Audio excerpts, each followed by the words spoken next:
Hello everyone. In this video, we are going to see the concepts of auditing. What is auditing, students? Audit in general terms refers to auditing the financial statement. Let us understand the meaning of financial statements. The term financial statements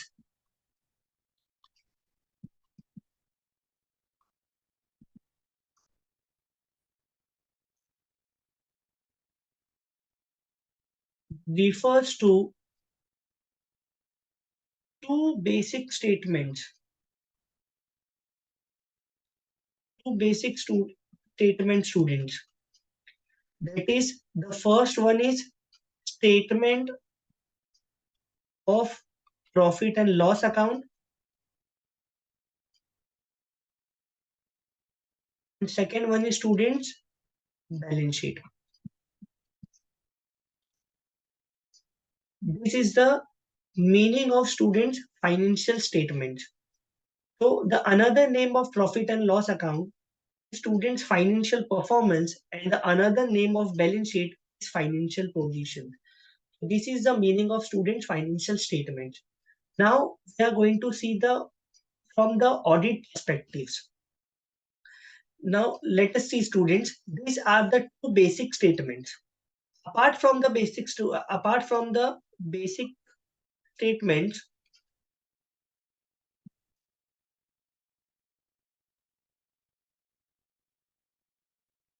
the another is also cash flow statement.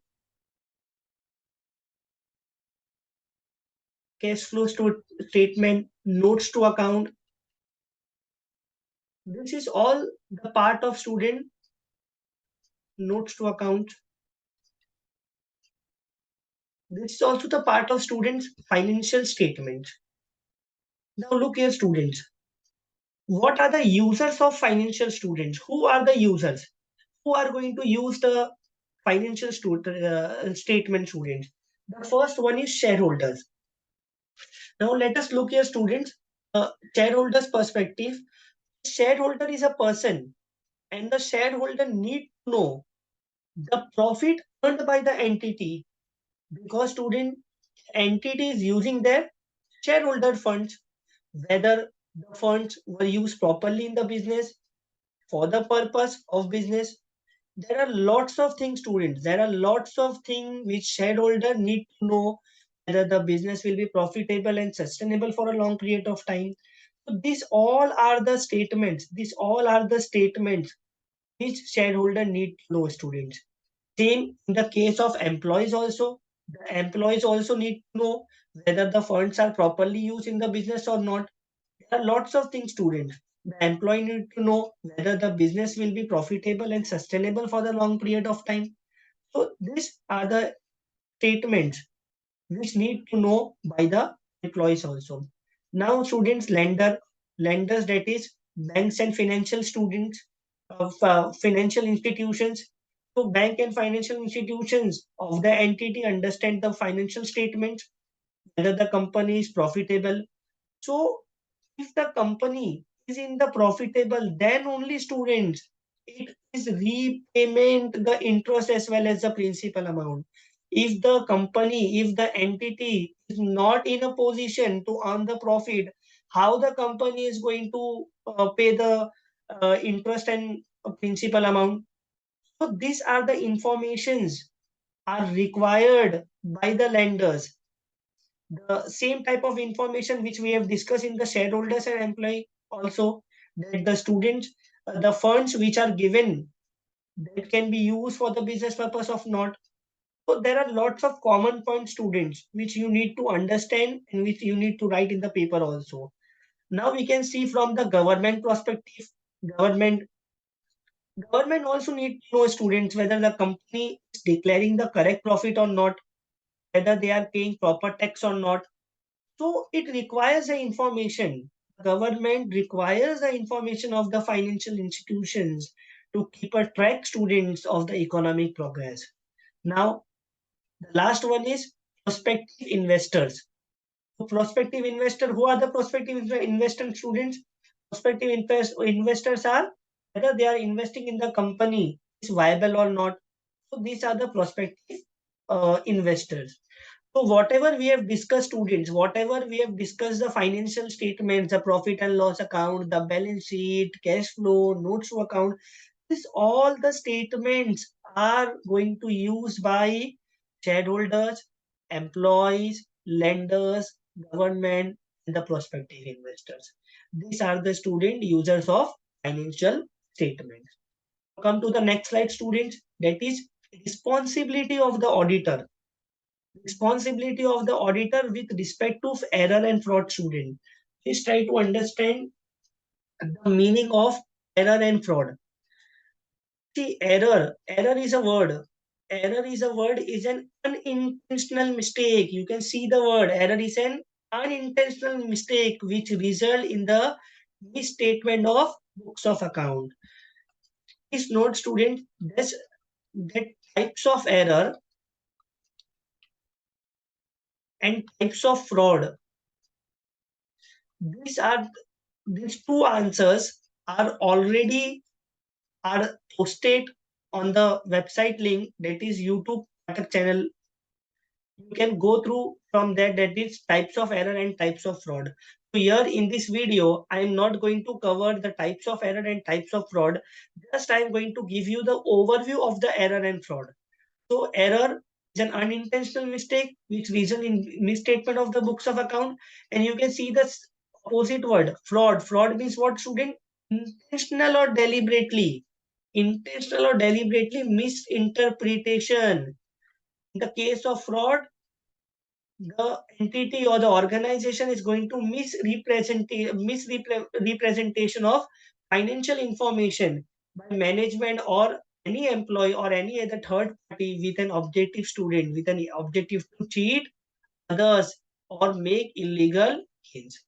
Now we can see what are the responsibility of the auditor with respect to error and fraud. I hope you have understood the meaning of error and fraud also. Error is an unintentional mistake. If I can say in one line, error is an unintentional mistake and fraud is a intentional or deliberately misrepresentation of information, students. Now try to understand the primary responsibility of the management. What is, student, primary responsibility of the management? The management is primary responsible, not the auditor, students. Management is the primary responsible for prevention of detection of error and fraud, for prevention or detection for error and fraud. It is the responsible, it is the responsibility of the management, student, that they can keep a track by implementing a good internal control system. This you can see in the module number 3, internal control system. So by using the internal control system, the management can use internal control system and prevention of error and fraud. Now try to understand the second point, that is auditor responsibility, students. The detection of error and fraud is a secondary objective of an audit. However, the auditor should take steps to detect. The auditor can take steps to detect error and frauds and ensure that the accounts are free from major error and fraud. And it can give, auditor can give what, true and fair view of the company. What, students? True and fair view of the company. So these are the 2 points which we have covered now, that is primary responsibility of the management. If the error and fraud is there, then it is the responsibility of the management to keep the track by by looking at the good internal control system. And second one is the responsibility of the auditor is to give the true and fair view and see to it that it is free from major error and fraud. Now, third point is, students, confirmation of error and fraud. Now we will see the confirmation. See, when any error is confirmed, students, auditor should ensure that management has rectified the same. because it is the primary responsibility of the management. Again and again, I am repeating the same point. It is the primary responsibility of the management. Has rectified the same. Further, when any fraud is confirmed, auditor should report. Auditor is going to report the same. Report the same. To whom, students? The appropriate person. And the last one is very important, student, that auditor not to be held responsible if any error and fraud is identified. The auditor has already taken the steps. The auditor has already taken the steps to detect them. So at the case, in the last case, the auditor is not going to be held responsible. I hope, students, that you have understood the main points, the main crux of the with respect to error and fraud in the case of responsibility of the auditor. So in this video, students, we have covered the important concepts, that is financial statements. Who are going to use the financial statements? Shareholders, employee, lender, government, prospective investors. And we have understood the meaning of error and fraud. And I have told to you that types of error and types of fraud is already there on the YouTube channel. You can watch from there. And we have discussed the last one is, that is responsibility of an auditor, student. Thank you.